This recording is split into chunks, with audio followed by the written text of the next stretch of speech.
Additional users can be added to the control panel from the master user menu.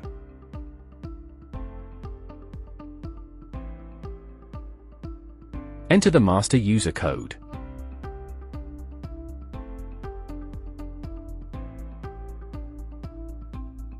Press menu. Press yes. Use the arrow keys to scroll down to, do you want to set up users? Press yes. The keypad will automatically select the next available user slot. Press yes.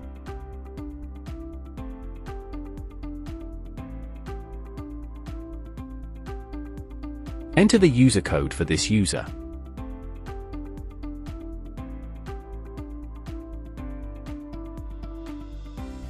Press yes.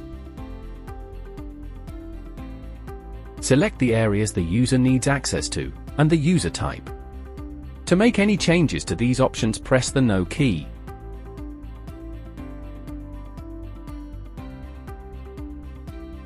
Press No to change the user name.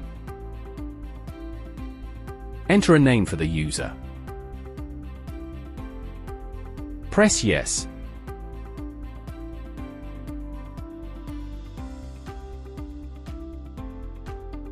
To log out to day mode, press menu, 0, yes.